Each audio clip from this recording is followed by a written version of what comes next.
Parents మెచ్చిన university సంకల్ Chand Patel university Gujarat.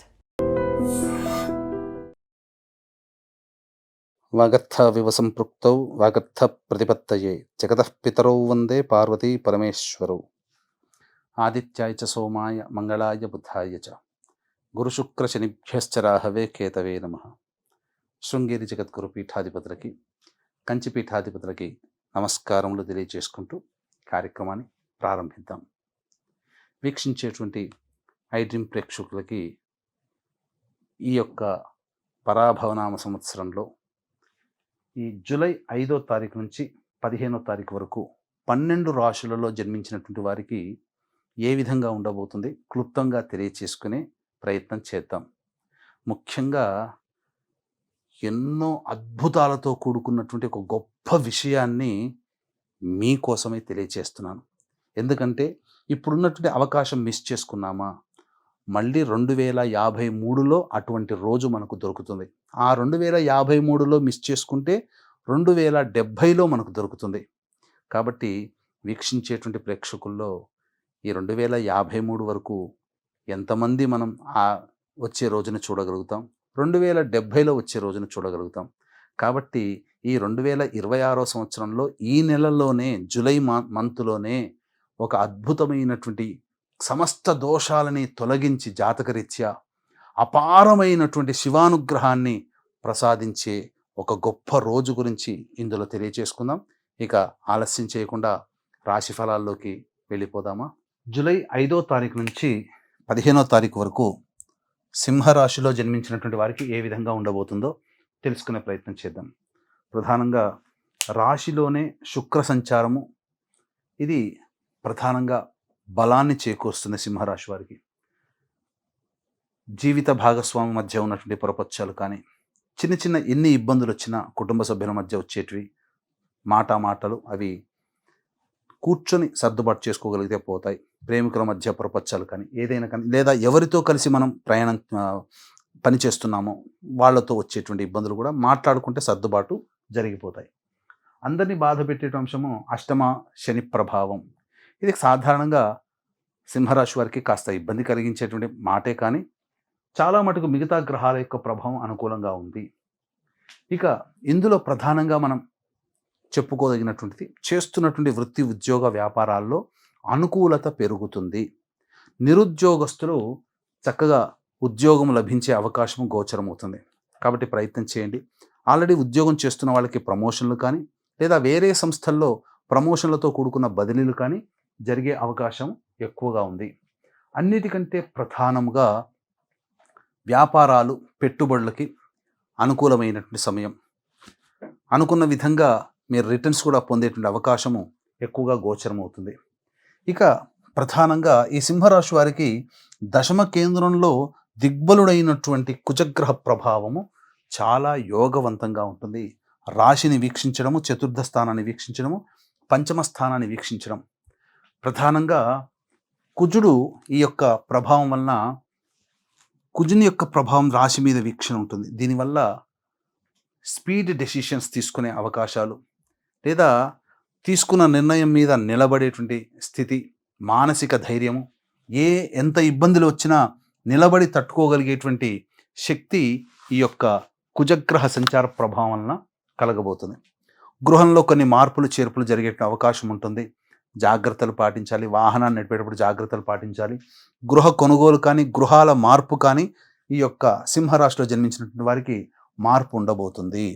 ఇక ప్రధానంగా గురువు వ్యయస్థానంలో సంచారం చేస్తున్నా ఇక్కడ వాలంటరీగా ఖర్చులు ఉంటాయే తప్ప అనవసరమైన ఖర్చులు అనేటువంటివి ఈ సింహరాశి వారు చేయలేరు.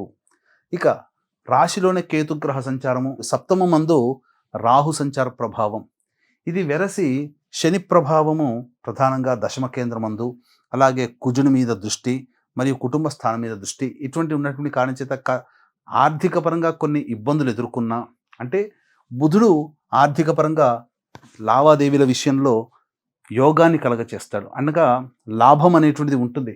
రాశిలోని శుక్రుడు కూడా సంచారం చేస్తున్నటువంటి కారణం చేత, కానీ ఖర్చులు కూడా దానికి తగ్గట్టుగానే ఉంటాయని శనిగ్రహ సంచార ప్రభావంలో మనం తెలుసుకోవచ్చు.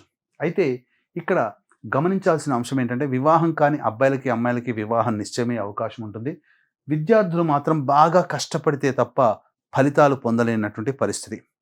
కాబట్టి ఏతావాత ఈ యొక్క సింహరాశిలో జన్మించినటువంటి వారికి రవి, బుధ, కుజ మరియు శుక్రగ్రహ సంచార ప్రభావం, మిగతా గ్రహాలు సామాన్యంగా ఉండడం, మిశ్రమమైనటువంటి ఫలితాలు ఈ యొక్క సింహరాశిలో జన్మించినటువంటి వారికి ఉండబోతాయి. కాబట్టి ప్రధానంగా దైవానుగ్రహాన్ని పొందే ప్రయత్నం చేస్తే సమస్యలు చాలా మటుకు తగ్గుముఖం పడతాయి. జూలై ఇంతకుముందు చెప్పుకున్నాం కదా, ఒక అద్భుతమైనటువంటి యోగం ఉండేటువంటి రోజు అని. అది జూలై 13వ తారీఖు. మహాశైవాఖ్య యోగముగా చెప్పబడి ఉంది. దానికి ఉన్నటువంటి ప్రత్యేకత ఏంటంటే ఆ రోజు ఉన్నటువంటి యోగ ప్రభావము చేత 100 శివరాత్రులు కలిస్తే ఎంత యోగమో కేవలం ఆ ఒక్క రోజుకి అంతటి యోగం ఏర్పడబోతుంది. శివుని నక్షత్రమైనటువంటి ఆరుద్ర నక్షత్రం సోమవారం అవ్వడం, చతుర్దశి తిథి, అమావాస్య ఘడియలు కూడా ఉండడం ప్రదోష కాలానికి. ఈ కారణం చేత అద్భుతమైన రోజుగా ఉంది. కాబట్టి ఈ రోజున మీ జాతకరీత్యా ఉండేటువంటి అన్ని రకాల సమస్యల నివారణకి శివానుగ్రహం పొందండి. శివాజ్ఞ లేనిదే చీమైన కుట్టదు. కాబట్టి అపారమైనటువంటి శివానుగ్రహం కోసం దగ్గరలోని శివాలయంలో అభిషేకము, అర్చన జరిపించుకోండి.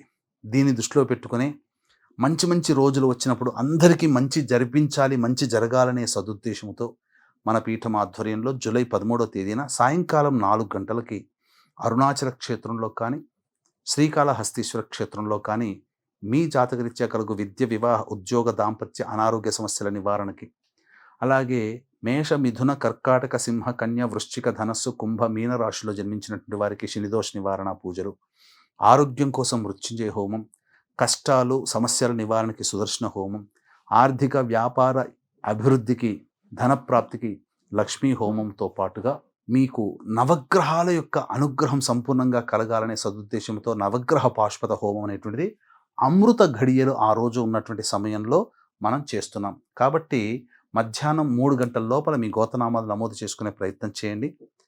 కేవలం 54 మందికి మాత్రమే అవకాశం ఉంటుంది. ఈ అవకాశాన్ని అందరూ సద్వినియోగపరచుకోండి. మళ్ళీ మళ్ళీ ఇటువంటి అవకాశం రాదు. ఎందుకంటే 2053 సంవత్సరంలో, మళ్ళీ తదుపరి 2070 సంవత్సరంలో మాత్రమే ఈ అవకాశం వస్తుంది. ఆ సంవత్సరంలో ఎంతమంది చూస్తారో లేదో తెలియదు. కాబట్టి అందరూ అవకాశం ఉన్నటువంటి వాళ్ళు ఈ యొక్క శివానుగ్రహాన్ని పొందే ప్రయత్నం చేసి అపారమైనటువంటి కరుణ పొందండి. అలాగే ఇక్కడ ప్రధానంగా 5వ తారీఖు నుంచి 15వ తారీఖు వారీగా మనం చూసుకున్నట్లయితే 5, 6 తేదీలలో ప్రధానంగా ఎదుటి వాళ్ళ సహాయ సహకారాలతో కావచ్చు, ధనపరమైనటువంటి ఇబ్బందుల నుంచి కావచ్చు, అన్నీ కూడా బయటపడతారు. ఖర్చుకు మించిన ఆదాయాలు లభిస్తాయి. అన్ని విధాలుగా సంతోషంగా గడుపుతారు. అంతా సుఖంగానే ఉంటుంది. 7, 8 తేదీల్లో మాత్రం మానసికమైనటువంటి ఆందోళన అధికంగా ఉంటుంది. ఏ పని చేయాలన్న బద్ధకం అనేటువంటిది ఉంటుంది. సహాయ సహకారాలు తగ్గుముఖం పడతాయి. ఒక క్లెమ్జీ వాతావరణం అనేటువంటిది ఉంటుంది. కాబట్టి జాగ్రత్తలు పాటించండి. 9, 10 తేదీల్లో మాత్రం సంతానం మూలకంగా విభేదాలు, ఖర్చులు, సమస్యలు పెరుగుతాయి. ఆస్తి సంబంధించిన విషయాలు చర్చకు వస్తాయని చెప్పవచ్చు. ఇక 11, 12, 13, 14 ఈ తేదీలలో సింహరాశిలో జన్మించినటువంటి వారికి అన్ని విధాలుగా యోగదాయకంగా ఉంటుంది. విందులు, వినోదాలు, కుటుంబ సభ్యులతో పాల్గొంటారు. మిత్రులను కలుసుకోగలుగుతారు. ఆర్థిక పరంగా చాలా బాగుంటుంది. ఖర్చుకు మించిన ఆదాయాలు లభించడం ద్వారా అన్ని సమస్యల్ని పరిష్కరించుకోగలుగుతారు. 15వ తారీఖు మాత్రం అనవసరమైన ప్రయాణాలు, ఖర్చులు ఉంటాయి. జాగ్రత్తలు పాటించాలి. ప్రశాంతత లేని జీవితాన్ని పొందుతారు. తర్వాత చెప్పొచ్చేది ఏమిటంటే ఈ యొక్క సింహరాశిలో జన్మించినటువంటి వారు శివానుగ్రహం అనగా ప్రతి అవకాశం కుదిరినప్పుడల్లా నవగ్రహాల చుట్టూ శివాయ నమః అంటూ 27 ప్రదక్షిణలు చేయడం, అలాగే దుర్గా అమ్మవారి ఆరాధన, కుంకుమార్చన జరిపించుకోవడం చేస్తున్నట్లయితే తప్పకుండా సమస్యలు తగ్గుముఖం పడతాయని చెప్పవచ్చు. అంతేకాకుండా అపారమైనటువంటి శివానుగ్రహం అందించే జూలై 13వ తారీఖు రోజున మాత్రం దగ్గరలోని శివాలయంలో అభిషేకము, అర్చన మర్చిపోకండి. అలాగే ప్రధానముగా ఈ సంబంధించినటువంటి మన పీఠం ఆధ్వర్యంలో అరుణాచలంలో కానీ, కాళహస్తిలో కానీ జరిగేటువంటి కార్యక్రమంలో మీ గోత్రనామాదులు నమోదు చేసుకోండి. తప్పకుండా మీ సమస్యలు పరిష్కారం అవుతాయి అని చెప్పడంలో ఏమాత్రం సందేహం లేదు. సర్వం శ్రీ ఉమామహేశ్వర పరబ్రహ్మార్పణమస్తు.